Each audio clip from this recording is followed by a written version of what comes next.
보이십니다라고 인사하시죠. 성령 충만해 보이십니다.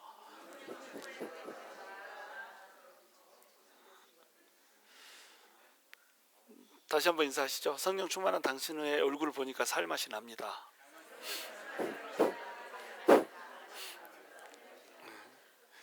말하면서도 굉장히 찔리시죠? 오늘은 피와 불과 연기를 피하는 유일한 길이라고 하는 제목으로 사도행전 말씀 나누기 원합니다. 사도행전 2장은 이제 오순절에 성령님이 강림한 사건을 다루고 있다고 그랬어요. 근데 성령님이 강림하실 때에 그 성령님은 마음속으로 몰래 찾아오신 분이 아니고 오감으로 느낄 수 있는 성령님으로 오셨다고 그랬습니다. 그렇게 오감으로 느낄 수 있는 성령으로 오신 이유가 뭐라고 그랬어요?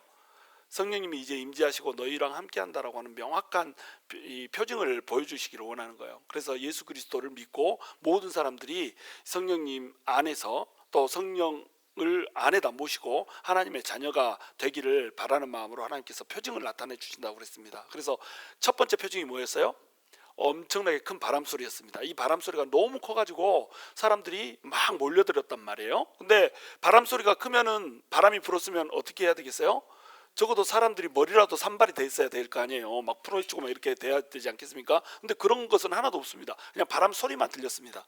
그러니까 성령님은 귀로 들을 수 있는 오감을 자극하는 방식으로, 그러니까 귀에 들리는 방식으로 그렇게 느낄 수 있게 오셨단 말이에요. 성령님은 느낄 수 있는 분이십니다. 그래가지고 그 성령님이 바람 소리로 너무 크게 오셨기 때문에 사람들이 몰려들었는데, 그 사람들은 이미 뭘 봤어요? 그 사람들 말고 이제 그 성령을 받았던 사람들은 불이 머리 위에 머무는 걸 봐버렸단 말이에요. 그러니까 시각적으로도 볼 수 있는 모습으로 와버렸습니다. 그리고 또 입술로 뭘 말했습니까? 방언을 말했어요. 그러니까 눈, 귀, 눈, 귀, 입으로 느낄 수 있고 말할 수 있는, 표현할 수 있는 성령님으로 오셔버렸단 말이에요. 그것도 어마어마하게 놀라게 하는 놀라운 모습으로. 다시 얘기해서 바람 소리가 너무 크게 들려가지고 사방에서 모여드는데 바람 소리를 듣고 왔음에도 불구하고 바람 부는 적은 없고 바람 소리만 있고, 아마도 그때까지 바람 소리가 들렸을 수도 있어요. 성령님이 계속 운행하고 계셨으니까 바람 소리가 계속 들렸을 겁니다. 제 추측이에요. 근데 그 바람 소리는 들리는데 바람은 분다 안 분다? 바람은 안 분다. 바람 소리만 들린다. 얼마나 놀라운 일이에요. 그리고 사람들이 막 말을 하는데 분명히 저 사람들은 갈릴리 사람이야. 갈릴리를 벗어나 본 적이 없는 사람이란 말이지. 갈릴리 사람들이 옷을 입었고요, 갈릴리 방언으로 막 말을 합니다. 우리식으로 하면 막 이래 불어 저래 불어 막 이러면서 말을 하는 거예요. 그럼 누가 봐도 그 사람들은 갈릴리 사람이요. 그런데 말을 하는데 말이 갈릴리 사람들의 말이 아니고 어떤 말이 들려요? 통역된 자기 나라 말이 들리는 거예요. 그러니까 15개국의 각자의 방언으로 들리는 겁니다. 그 방언으로 막 들려버리니까 저 사람들이 어떻게 해서 우리나라 말을 할 줄 알지? 저 사람들은 갈릴리 사람들 아니요? 금방 전까지도 불어 하던 사람들 아니요? 근데 어떻게 지금 막 와 이래 싼노 막 이렇게 말을 하는 거예요. 막 이렇게 하면서 깜짝 놀란 거예요. 그래서 우와 놀랍다. 그 우와 놀랍다 하는 것이 어떤 소리라고요? 사람들의 마음이 열리는 소리라고 그랬죠. 사람들의 마음은 잘 열리지가 않습니다. 그러니까 그 사도 바울이 엄청난 변증가였잖아요. 그 구약 성경을 통달하고 막 이런 사람이 가서 복음을 전해도 그 복음을 전하는 걸 듣고 돌로 쳐서 죽이려고 하는 것, 이런 사람들이 유대인들이에요. 마음이 열리지 않아요. 그런데 이 마음을 열게 해줘야 되니까 성령님께서 오시는데 어떻게 오신다고요? 우와 놀랍다 이런 모습으로 와 주셔야 되는 거예요. 그렇지 않으면 그 사람들의 마음이 열리지 않으니까. 그래서 그 사람들이 방언을 하는데 방언이 15개국의 언어로 들리게 한 겁니다. 그러니까 많은 사람들은 방언을 어떤 복음 전도를 위한 것이었다 막 이렇게 얘기를 하는데 전혀 틀린 얘기예요. 그 얘기는. 왜? 방언이 끝나고 나서 지금 14절을 보시면 베드로가 일어나가지고 설교를 하잖아요. 이때 설교는 방언으로 했을까요? 자기 하고 싶은 말로 했을까요? 자기 하고 싶은 말로 했습니다. 어떤 나라 말로 했는지는 몰라. 근데 자기가 하고 싶은 말로 설교를 했어. 근데 설교를 듣는 사람들은 알아먹어요, 몰라 먹어요? 알아먹는단 말이죠. 그러니까 복음을 전하는 것이 목적이었으면 지금 베드로가 일어나서 그냥 전도를 하면 됩니다. 근데 그 복음을 듣고 사람들이 변화를 받아요, 못 받아요? 변화를 못 받아요. 왜? 사도 바울 같이 그 천재 같은 사람이 전에도 복음을 못 받아들였다. 근데 베드로 저기 촌에 사는 어부라니까요. 어부가 물고기 잡다가 그물 뒤집어 쓰고 있던 거 벗어 던지고 와가지고 말씀 전하는데 그 말을 들어요, 안 들어요? 옷도 그 어부 옷 그대로 입고 와서 지금 전하고 있다니까요. 베드로가 그냥 말씀을 전하면은 그 말씀 듣고 아따 복음이 달달하다야 이러면서 돌아올 사람이 있다 없다? 없다. 그러니까 어떻게 해야 됩니까? 성령님이 임재하고 계신다라고 하는 거, 이것을 보여줘야 되는 겁니다. 그러니까 불꽃 같은 걸로 막 임재하시고 소리로 들리게 하시고 입으로 말하는데 그 방언이 15개국의 말로 통변된 목소리로 들리게 이렇게 만들었다는 거예요. 그렇게 어마어마하게 놀란 모습으로 우리 성령님이 오셔가지고 어떻게 해서든지 믿지 않는 사람들을 성령을 불어넣어서 믿는 사람들로 만들어주고 싶은 겁니다. 그 사실을 보고 어떤 사람들, 대부분의 사람들은 놀랐어요. 와, 우와, 와우 막 이렇게 하면서 놀랐습니다. 그런데 놀라지 않는 것들이 있었어. 그 사람들은 13절에 나옵니다. 시작. 또 어떤 이들은 조롱하여 이르되 그들이 새술에 취하였다 하더라. 이렇게 나옵니다. 새술에 취하였다 하더라. 자, 똑같이 놀라운 일을 봤습니다. 똑같이 15개국으로 통변하는 것을 봤습니다. 똑같이 바람소리를 들었습니다. 그 놀라운 일이 벌어졌는데 그걸 듣고 뭐라고 한다고요? 저들 새술을 취했다 이렇게 조롱을 해버려요. 이런 사람들을 뭐라고 부르냐면 진펄 또는 개펄 이렇게 부르는 겁니다. 생명샘이 막 흘러 넘쳐도 진펄과 개펄은 회복이 안 되는 거예요. 안 될 놈은 안 된다. 어쩔 수가 없습니다. 이런 사람들. 근데 이런 사람들한테도 복음은 전해줘야 되잖아요. 이 진펄과 개펄을 어떻게 해줘야 돼요? 이 진짜로 변화될 생명이 있는 토양으로 만들어줘야 될 거 아니에요. 그래서 뭐가 필요해요? 설교가 필요한 겁니다. 설교로 이렇게 조롱하는 사람들까지 마음을 변화시켜 주려고 이제 베드로가 설교를 하는 거예요. 근데 이 사람들이 새술에 취했다 할 때 이 새술, 이 새술이 글루코스라고 하는 단어입니다. 글루코스 포도당이잖아요. 근데 글루코스라고 하는 이 단어가 신약성경에서 딱 한 번 나옵니다. 여기에만 나옵니다. 그리고 이제 구약성경에는 뭐 이사야서나 막 이럴 때 새술 나오고 한 두세 번 나와요. 근데 새술이 뭐냐면은 새술이 있으면 헌술도 있겠잖아요. 새술은 포도를 딱 따가지고 맨 처음에 술을 담가서 발효된 거, 이게 새술입니다. 그리고 시간이 쭉 지나면 이제 어떻게 되겠어요? 이게 헌술이 되겠잖아요. 그러면 새술이 알코올 농도가 높을까요? 헌술이 더 높을까요? 새술이 더 높습니다. 어떻게 그렇게 잘하세요? 술도 좋아하시나 봐. 새술이 알코올 농도가 높습니다. 그러니까 새술에 취했도다 이 말은 무슨 말이냐면, 야 너네가 술에 취해도 독하게 취했구나, 아주 저기 고량주 빼갈 정도 마시고 왔구나, 막 이런 내용이 되는 거예요. 그러니까 제대로 취해버렸네 이런 뜻이 되는 거예요. 근데 여러분 새술은 언제 나옵니까? 이제 새술이 더 독하다고 여러분 얘기했으니까 이것도 맞출 수 있을 거라고 생각해요. 새술은 언제 나와요? 그 이스라엘의 절기로 치자면, 자 1번 유월절, 2번 오순절, 3번 초막절. 오순절, 지금이 오순절이요. 지금 나오면 내가 질문 안 했겠지. 초막절에 나옵니다. 초막절에. 왜 그러냐면 포도를 언제 따요? 초막절 직전에 땁니다. 포도를 초막절 직전에 따가지고 포도 딴 거 가지고 막 그 포도주를 마시면서 기뻐하면서 축제를 벌리는 게 뭐예요? 그게 초막절입니다. 그러니까 초막절은 뭐 10월, 11월 막 이런 데라고 그랬죠. 요때 포도를 따가지고 이걸로 술을 담그는 거예요. 그러니까 새술은 언제 나오겠어요? 초막절 바로 지나서 얼마 안 돼가지고 새술이 나와요. 근데 지금은 언제라고요? 오순절이라니까. 그래서 몇 개월이 지났다, 한 6개월 지나고 나서의 일이에요. 새술이 지나고 새술을 만들고 나서 6개월 정도 지나야 발효가 쭉 숙성이 되면서 이제 이 헌술이 되는데, 오순절이면 어때요? 6월절도 지나고 오순절까지 와버렸으면은 새술은 없고 뭐만 있다? 헌술만 있다. 지금 새술이 있을 리가 없습니다. 근데 저들이 새술에 취했다 이러고 있어요. 자, 원투가 맞아 안 맞아? 안 맞아. 일리가 없어. 원투가 없다니까 여러분 뭐라는지 모르죠? 원투, 일리가 없다니까.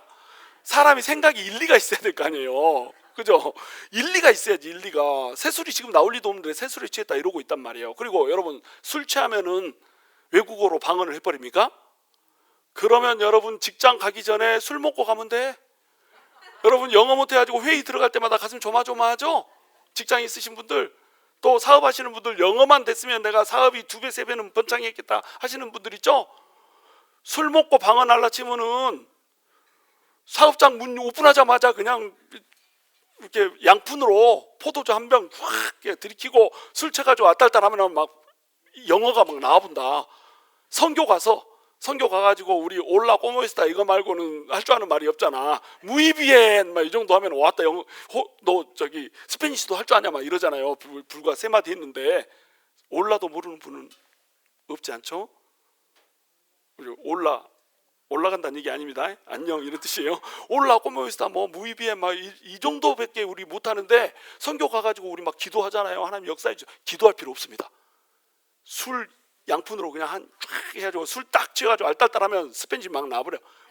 와이라노 모라시브로 싼노 막 이러면서 스페니시가 막 나와버려요. 빼로 빼빼로 막 이러면서 규로 막 이러면서 뭐라 하는지 하나도 모르겠죠. 이거 다 스페니시입니다. 그래도 안 웃네. 스페니시 아니에요. 하여튼 빼로는 스페니시야. 빼로가 그 스페니시로 개란 뜻입니다. 그러면은 내가 질문, 저기 살이 굉장히 여인 개를 뭐라고 불러요? 빼로가 개요. 빼빼로 이러면 살이 없는 개를 빼빼로. 자, 그래서 새술에 취했다 이 말은 정말로 일리가 하나도 없는 말입니다. 새술에 취했는데 어떻게 외국어로 방언을 하냐고요. 외국어로 방언을 했다 이러면 이걸 보고 와 이건 진짜 놀라운 일이네, 이거는 하나님이 아니면 할 수 없는 일이네 이렇게 생각을 했어야 됐습니다. 근데 이 마음이 완악하고 강팍한 것들은 어떻게 생각하냐면 술에 취했는갑다 이렇게 생각한단 말이에요. 이렇게 생각했던 이유를 저는 좀 이해를 하긴 할 것 같아요. 왜냐하면 이 술에 취한 사람과 성령에 취한 사람의 공통점이 있습니다. 그래서 그 에베소서도 보면 5장 18절에 뭐라고 부르죠? 술 취하지 말라 이는 방탕한 것이니 성령의 충만함을 받으라 이래가지고 술 취한 것과 성령에 취한 것을 같이 비교를 한단 말이에요. 왜? 술 취한 사람의 특징은 내가 나를 지배하는 것이 아니라 뭐가 나를 지배해요? 술이 나를 지배합니다. 그래가지고 막 걸음걸이도 막 이렇게 되고요. 그 다음에 술 취하면 어떤 현상이 벌어져요? 말이 많아져. 속에 있는 말들이 막 나옵니다. 그리고 술 취하면 어떤 일들이 벌어집니까? 울어. 남자인데 막 울어. 그리고 술 취하면 또 어때요? 웃어. 울다가 웃다가 그러면 어떤 일이 벌어지죠? 똥꼬에 털이 나. 그래서 술 많이 취하는 사람들은 엉덩이에 다 털 나 있다. 이게 술 취하면은 자기가 통제가 안 되기 때문에 막 울기도 하고 웃기도 하고 말도 막 속에 절대 뱉어서는 안 되는 말들 막 늘어놓고 막 이렇게 하잖아요. 그것은 무슨 뜻이에요? 술이 그 사람을 통제하고 있다는 뜻입니다. 통제권이 넘어가는 거예요. 술한테로.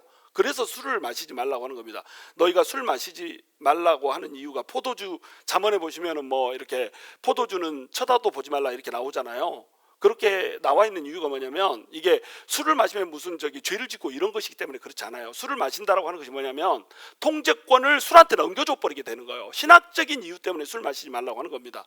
하여튼 이 술을 마시면 술이 날 통제하듯이 성령님이 나한테 임하면 누가 날 통제한다? 성령님이 날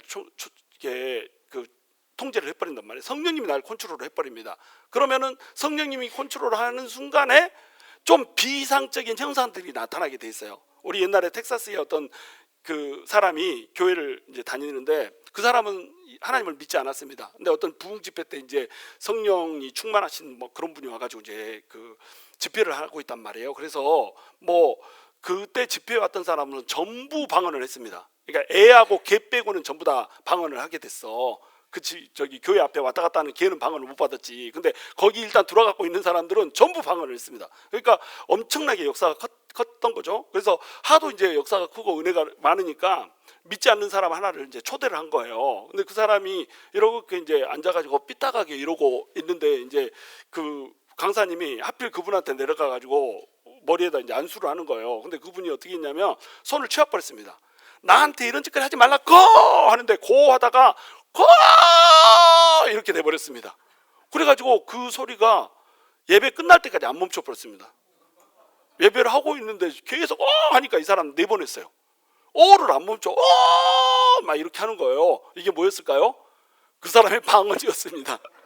우리는 알랄랄라 오라라라 콘다라 칸다라 산다라바 막 이렇게 방언하는데 그 사람은 왜 이렇게 방언을 하는 거예요. 그래가지고 그것을 자기가 멈추고 싶은데 멈출 수가 있었어? 멈출 수가 없어. 그래가지고 다른 방에 계속 거기서 혼자 앉아가지고 하고 있는 거예요. 자기가 통제가 돼요 안 돼요? 안 됩니다. 스스로 이걸 멈추고 싶은데 멈출 수가 있어요 없어요? 멈출 수가 없어. 계속 하는 거예요. 그것도 자기가 바라지도 않았어. 나는 필요 없다 고 이렇게 돼버렸습니다.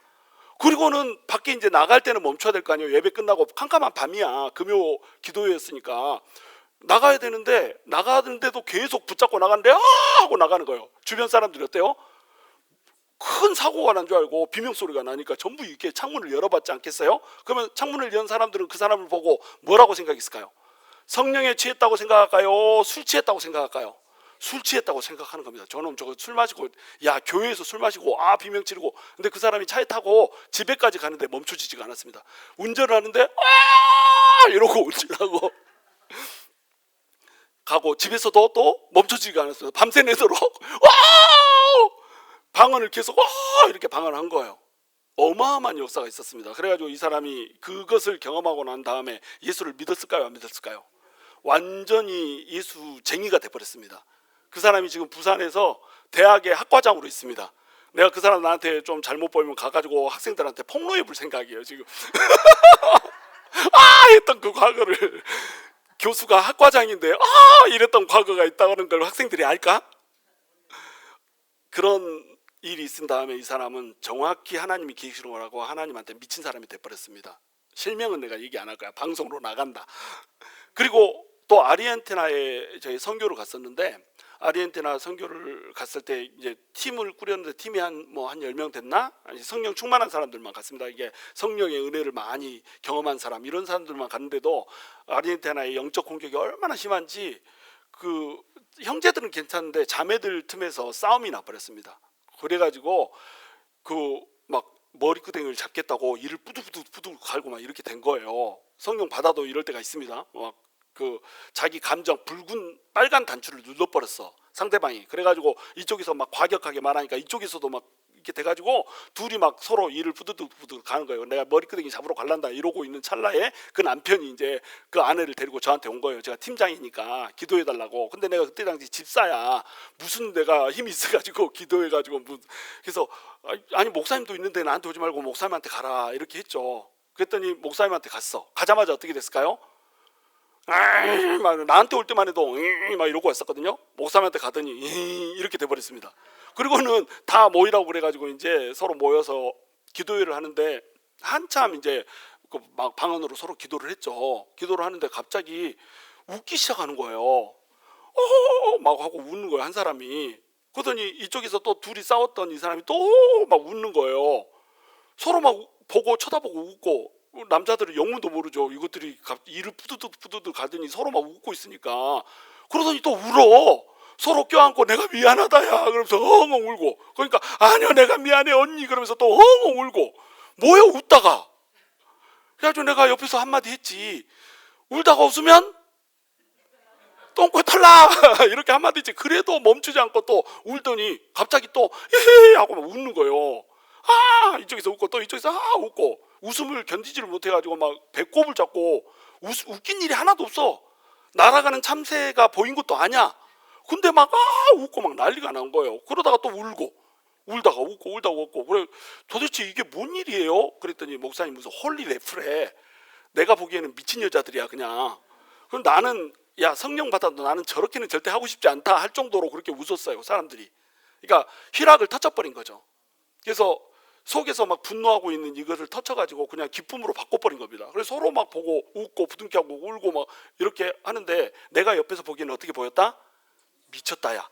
나는 성령을 받은 사람이잖아요. 방언도 하고 또 다른 체험들도 있고 이런 사람인데, 그런 사람이 보는 눈으로도 이 사람들은 좀 미친 것 같다 이런 생각이 들 정도였다니까요. 그래서 누가 그 안 믿는 사람이 와가지고 그 장면을 봤다고 생각해 보세요.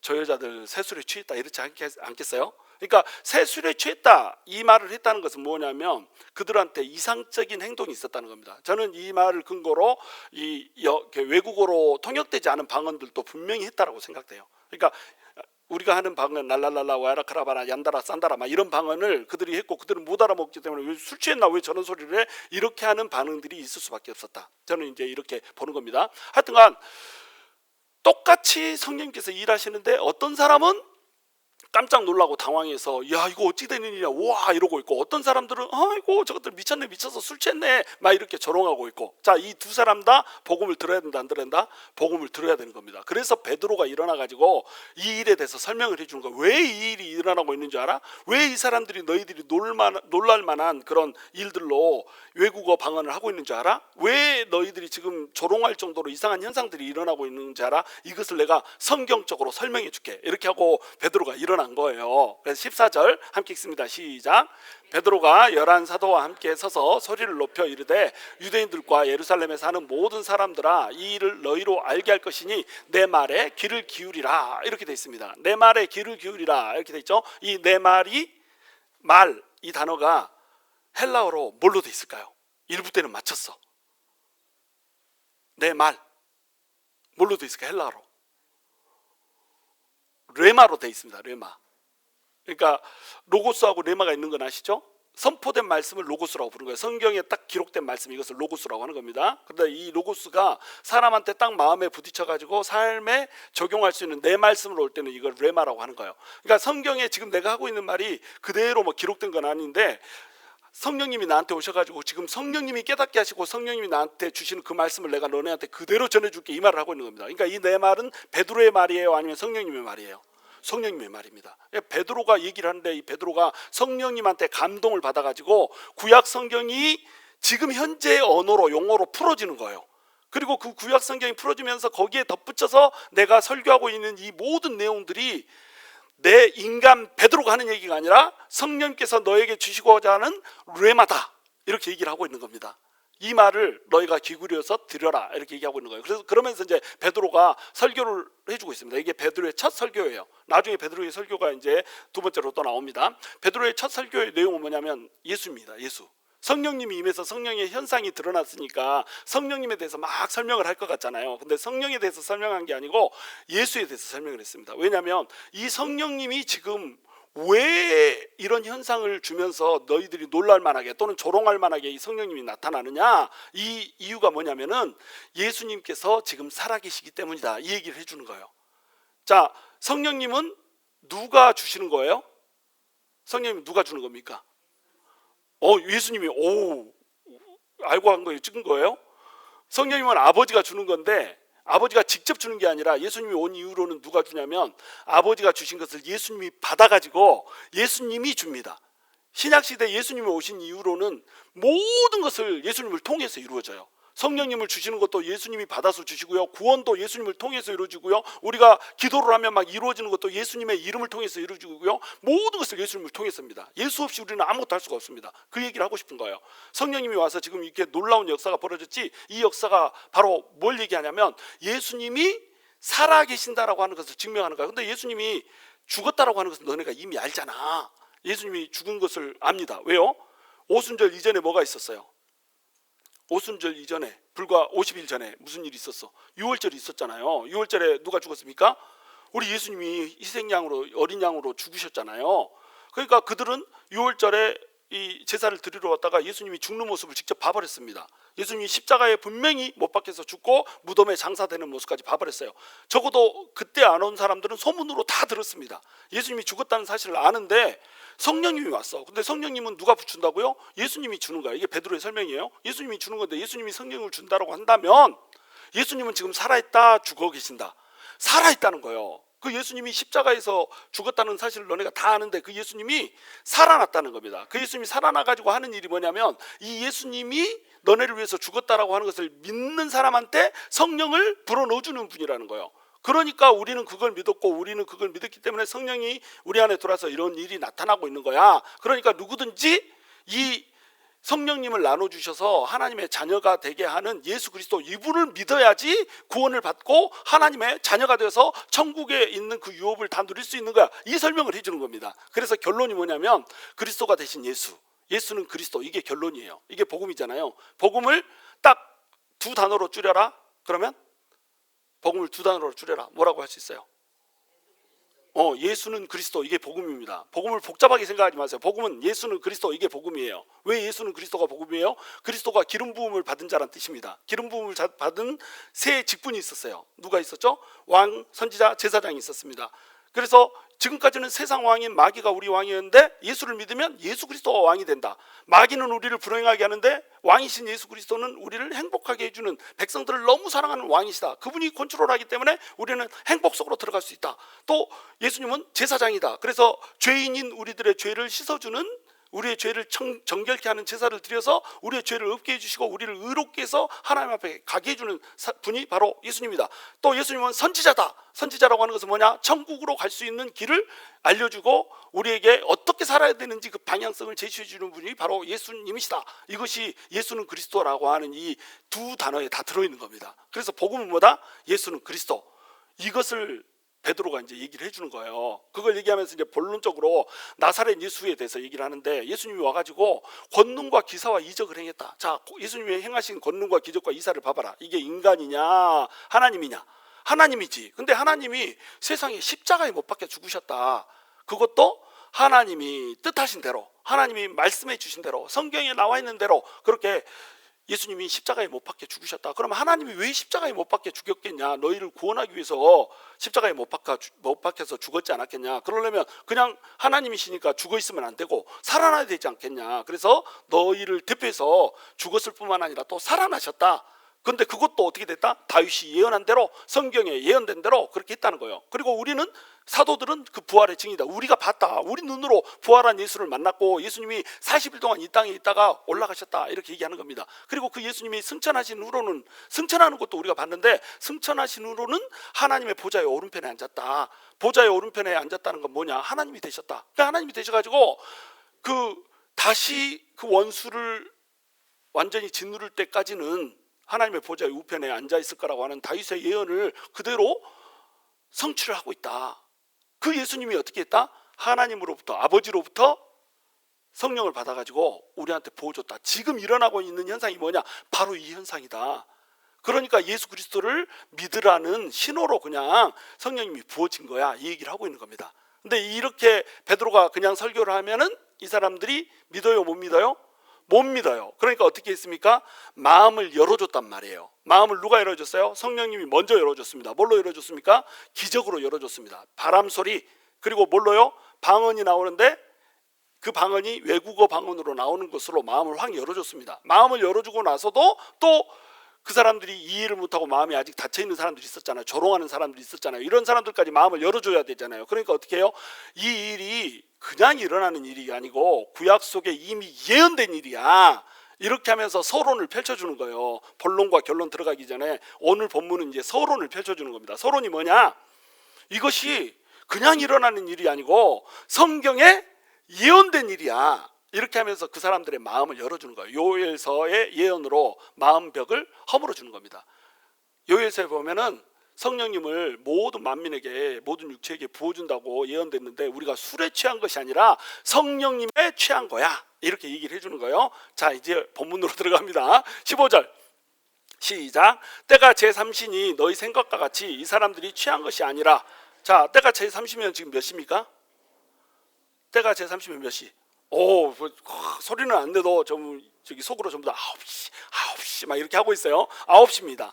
그러니까 유대 시간에다가 더하기 6을 하면 로마식 시간이 되는 거예요. 로마식 시간이 지금 현재 우리가 쓰는 시간입니다. 그러니까 제3시다 그러면은 아침 9시. 아침 9시면은 술 마시는 시간이에요? 해장하는 시간이에요?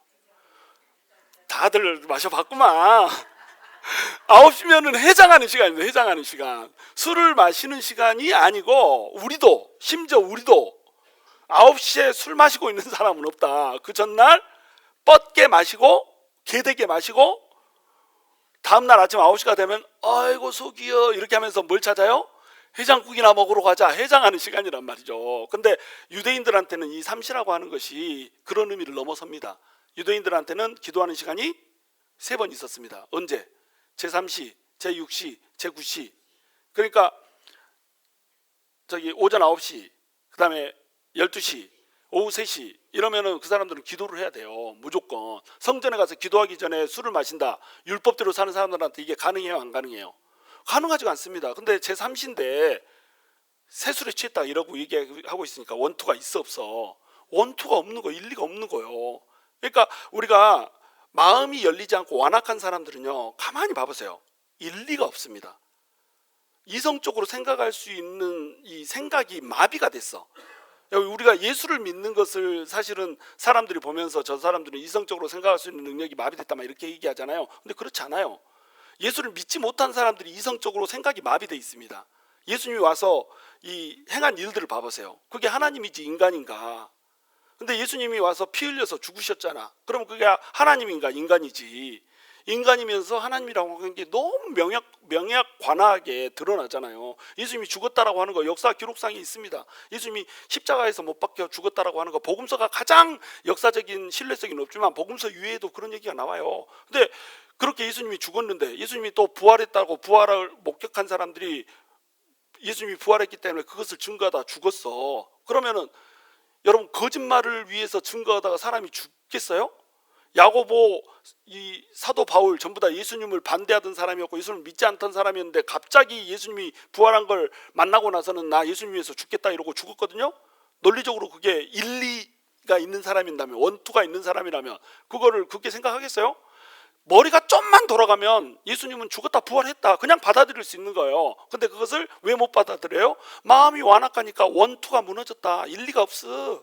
그러니까 여기서도 제3신데 술 취했다 이렇게 생각하고 있는 거예요. 제3신데 어떻게 술을 마시겠냐. 지금 기도하는 시간이다 이것들아 이렇게 얘기하고 있는 겁니다. 그러면서 16절 이는 곧 선지자 요엘을 통하여 말씀하신 것이니 일러스되 선지자 요엘을 통해서 예언해 주신 내용이 그대로 응해진 게 그대로 이루어진 게 성취된 게 지금 이 사건이라는 거예요. 17절 하나님이 말씀하시기를 말세에 내가 내 영을 모든 육체에 부어주리니 너희의 자녀들은 예언할 것이요 너희의 젊은이들은 환상을 보고 너희의 늙은이들은 꿈을 꾸리라. 그때 내가 내 영을 내 남종과 여종들에게 부어주리니 그들이 예언할 것이요 이렇게 되어 있습니다. 그러니까 요엘서 어디에 이게 예언되어 있습니까?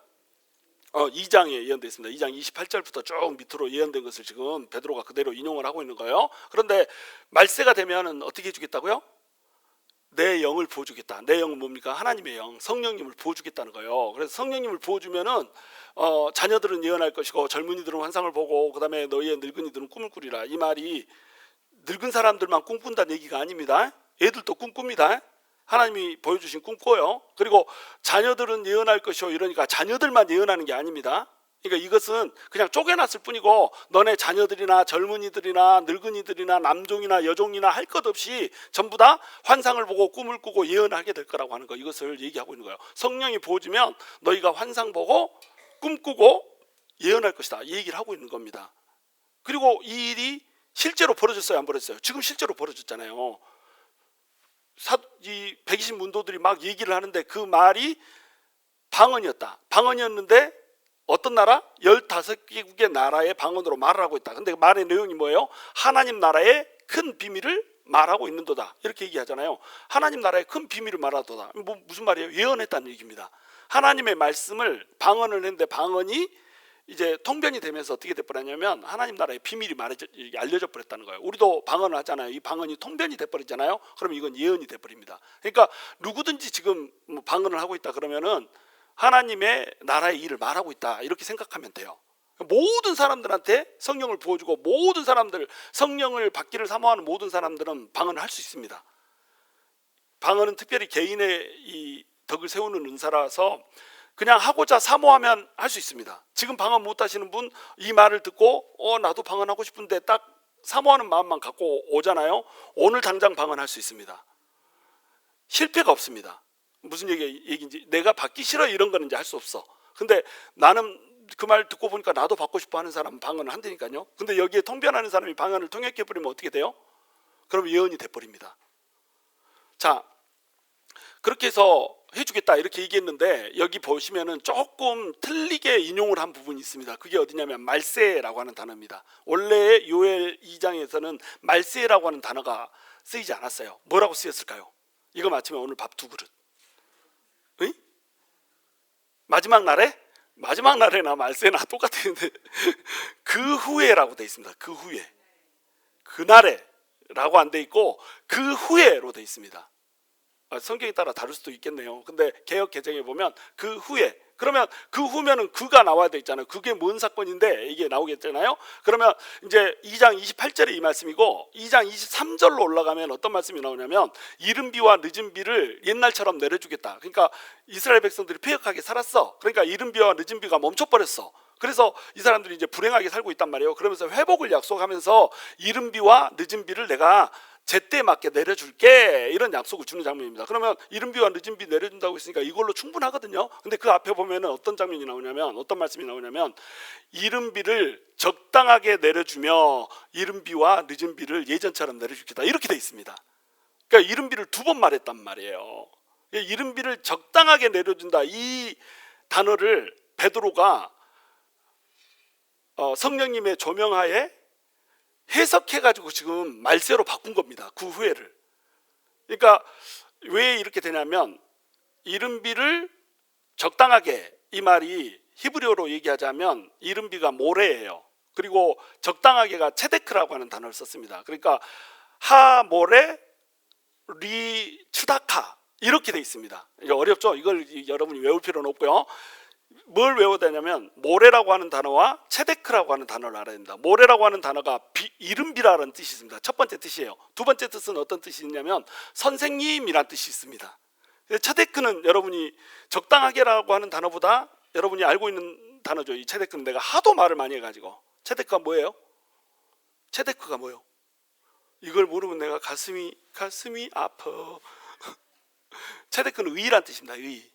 체데크가 인간이 갖는 하나님이 갖는 그 공의, 체데크, 이것을 법적인 용어로 정의하면 미시파트 이런다고 그랬잖아요. 하여튼 이 정도는 알아줘야지. 이제 생명샘 교회는 이 정도는 알아줘야 됩니다. 체데크가 의란 뜻이란 말이에요. 의는 바르다는 뜻입니다. 사실은 똑바르다, 이런 뜻이에요. 이게 근데 어떤 시점이 똑발라, 그러면 이게 뭐예요? 적당한 때, 이런 뜻이 되는 거고요. 또 어떤 양이 똑발라, 그러면 적당한 양, 이렇게 되는 거예요. 그래서 체데크라고 하는 단어가 의라는 뜻도 있지만 올바른 양, 그러니까 적당한 양, 많지도 적지도 않은 양, 이런 뜻이 되는 거예요. 이해가 되시죠? 그러면 모레, 하 모레, 하는 이제 정관사고요. 리는 이제 그 보호고요. 그래서 하 모레 리 추다카, 이러면 이게 무슨 뜻이에요? 이게 원래대로 하면은, 거기 번역된 대로 하면 적당한 이른비, 이런 뜻이 되는 거예요. 이해가 되시죠? 근데 이것을 이제 두 번째 내가 가르쳐준 의미로 해석을 해보세요. 그러면 어떤 뜻이 돼요? 의의 선생, 이런 뜻이 되는 겁니다. 지금 좀 졸리세요? 의의 선생이 누구야? 의의 선생이 누굽니까? 예수입니다. 예수. 의의 선생이 올 것이다. 의의 선생이 올 것이고, 그 다음에 이른비와 늦은비를 내가 내려줄 거다. 이렇게 이제 사도 베드로는 해석을 한 겁니다. 그러니까 의의 선생이 왔다. 의의 선생이 왔네. 우리는 그냥 적당한 이른비라고 생각했는데, 이게 유심히 보니까 적당한 이른비가 아니었고 의의 선생이었구나, 이렇게 베드로는 생각을 했던 거예요. 그러니까 그 후에 이 말을 뭘로 바꿔버리냐면 말세, 이렇게 바꾼 겁니다. 왜? 예수님 의의 선생이 온 후로부터 뭐가 시작되는 거예요? 말세가 시작되는 거예요. 그리고 이제 제일 마지막에 예수님이 다시 재림할 때까지 이 말세는 쭉 이어지는 겁니다. 말세가 언제부터 언제라고요? 예수님의 초림 때부터 예수님의 재림까지.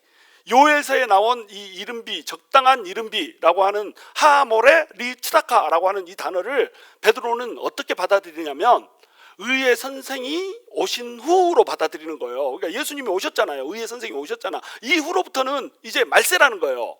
이 말세에 그 후에, 그랬으니까 이 말세, 예수님이 의의 선생이 온 후로부터는 이제 성령님을 보내줄 것이다.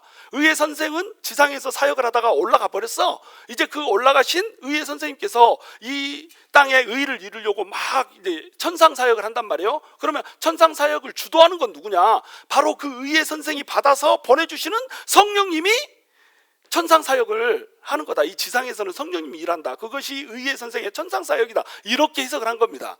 그래가지고 말세에 이렇게 그냥 옮겨버린 거예요. 그리고 어떻게 한다? 내가 내 영을, 하나님의 성령님을 모든 육체에게 부어주겠다라고 하는 예언을 했고, 그 예언대로 지금 성령이 왔다라고 하는 거예요. 그래서 이 사람들이 예언을 하고 있다, 이렇게 해석을 하고 있는 겁니다. 19절, 자 함께 읽습니다. 시작. 또 내가 위로 하늘에서는 기사를, 아래로 땅에서는 징조를 베풀리니 곧 피와 불과 연기로다.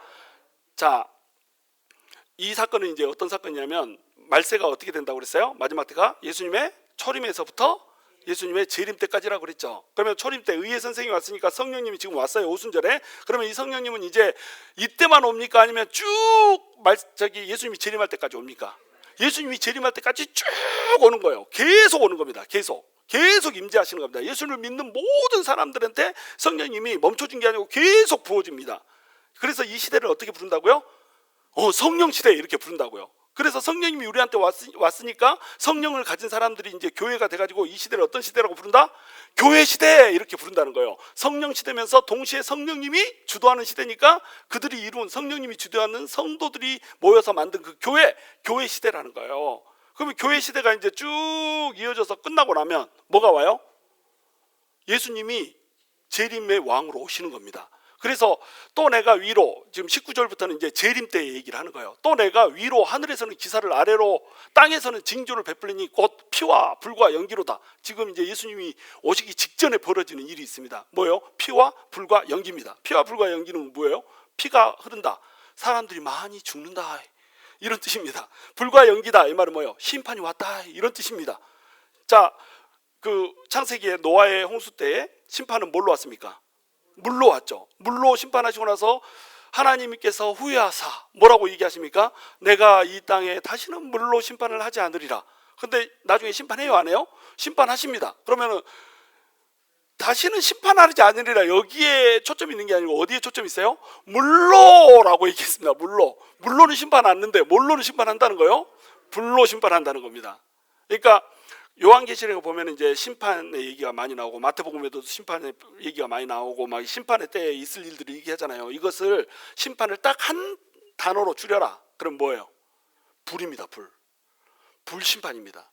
불이 심판으로 막 이렇게 임하잖아요. 그럼 불 따라서 오는 게 뭐예요? 연기 없는 불이 어디 있어? 그래서 피와 불과 연기로다 이렇게 얘기를 한 거예요. 그리고 이제 20절에 함께 있습니다. 시작. 주의 크고 영화로운 날이 이르기 전에 해가 변하여 어두워지고 달이 변하여 피가 되리라, 이렇게 되어 있습니다. 주의 크고 영화로운 날, 이 말이 요에서에서는 뭐라고 써져 있을까요? 주가 뭐라고 써져 있을까? 여호와로 써져 있습니다. 여호와의 크고 두려운 날, 이렇게 되어 있습니다. 근데 사도 베드로는 이것을 어떻게 바꿨냐면 주의 크고 영화로운 날 이렇게 바꿨어요. 그러니까 여호와를 뭘로 바꿨어요? 주는 헬라어로 큐리오스입니다. 큐리오스. 이 정도는 알아야 됩니다. 주는 큐리오스. 그러면 이 큐리오스는 누구한테만 붙이는 용어였어요? 구약 성경을 번역할 때 여호와를 전부 다 큐리오스라고 번역했습니다. 근데 이 큐리오스를 이제 신약 성경에 예수님이 오늘로는 누구한테 붙여요? 예수님한테 큐리오스를 붙였습니다. 그러면 자, 여호와가 큐리오스다. 그런데 예수님이 큐리오스다. 그러면 예수님은 여호와다, 이런 뜻이 되는 거예요. 그래서 큐리오스라는 단어를 의도적으로 썼습니다. 인용을 할 거면 여호와의 크고 두려운 날 이렇게 그대로 인용을 하면 되잖아요. 근데 이걸 의도적으로 바꿔서 인용을 했단 말이에요. 누가? 베드로가. 근데 베드로는 누구예요? 어부잖아. 어부가 어떻게 이걸 해석을 하냐고. 그러니까 해석을 누가 해줬어? 성령님이 해석을 해줬어. 그러니까 성령님이 베드로를 통해서 해석해 준 바에 의하면 여호와라고 얘기했던 그분은 주인데, 큐리오스인데, 그 큐리오스가 누구다? 예수님이다. 그러므로 여호와는 누구다? 예수님이다, 이런 얘기를 하는 거예요. 예수님이 하나님이라는 얘기를 하고 있는 겁니다. 그 하나님이 크고 영화로운 날 이렇게 되어 있는데, 이 영화로운 날이 뭐 글로리오스 데이 막 이렇게, 이게 아닙니다. 헬라어로 반짝반짝 빛난다, 뭐 영광스럽다, 이런 단어가 아니고 단어가 에피파네입니다. 에피파네. 자, 에피파네 하면 생각나는 사람이 있어야 됩니다. 누구죠?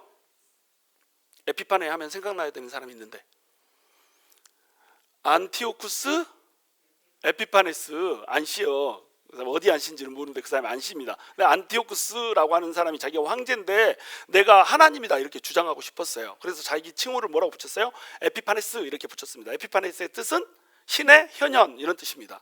신이 나타났다, 이런 뜻이에요. 내가 신으로 나타났다. 안티오쿠스가 그렇게 주장하면서 자기 별명을 에피파네스 이렇게 해가지고 나한테 절해라, 나를 찬양하라, 이렇게 한 겁니다. 그러니까 유대인들이 어떻게 했어요? 에피마네스, 미친놈이 나타났네, 이렇게 바꿔서 부른 거예요.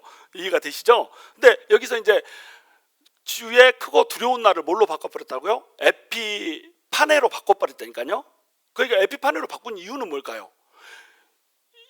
여호와가 예수님이라는 거예요. 근데 예수님은 원래 뭘로 왔습니까? 인간으로 왔단 말이에요. 그래서 사람들은 그게 인간인 줄 알고 이단, 뭐 유대교 이단 인간인 줄 알고 십자가에서 달아서 죽여버렸단 말이죠. 근데 그 죽이신 예수님이 부활해버렸습니다. 부활하더니 승천해가지고 하나님의 보좌에 올라가 버렸어. 하나님이 돼버렸어. 그리고 이제 마지막 날이 되면은, 끝날이 되면 이 예수님이 어떻게 할 거예요? 그 이때 올 때는 하나님으로 오십니다. 초림할 때는 뭘로 왔어요? 인간을 대표해서 죽으려고 인간으로 왔어요, 하나님이. 근데 재림할 때는 하나님의 영광을 가지고 에피판에 하나님의 신의 현현으로 오시는 거예요. 하나님이 직접 눈에 보이는 모습으로 나타나 버리는 겁니다. 그러니까 이 날은 어떤 날이에요? 두려운 날이에요.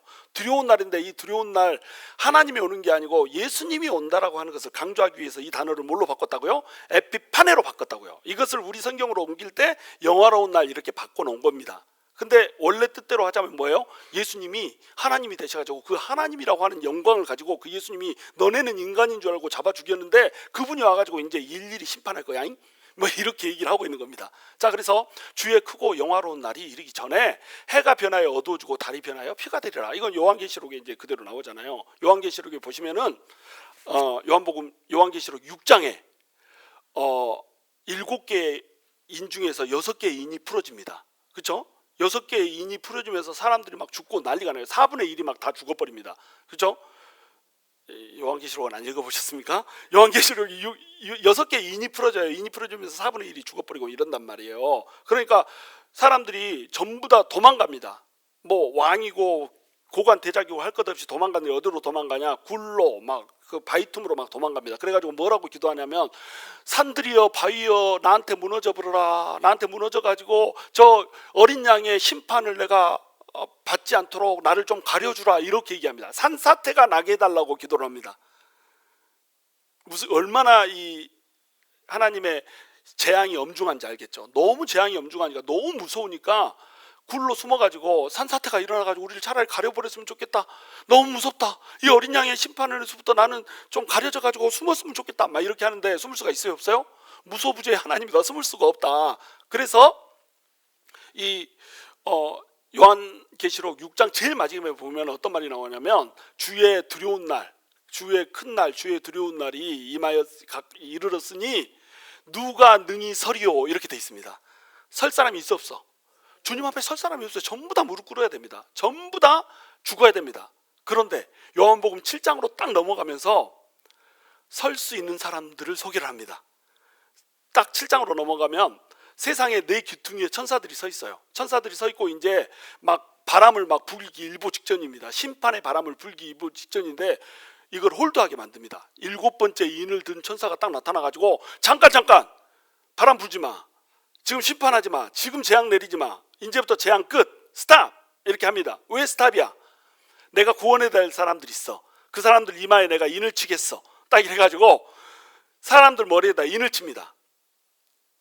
7번째 인이 풀려지기 전에 사람들 머리에다가 인을 너는 내 새끼 하고 내 새끼 빵빵빵빵 인을 칩니다. 이 인을 뭐에 근거해서 칩니까?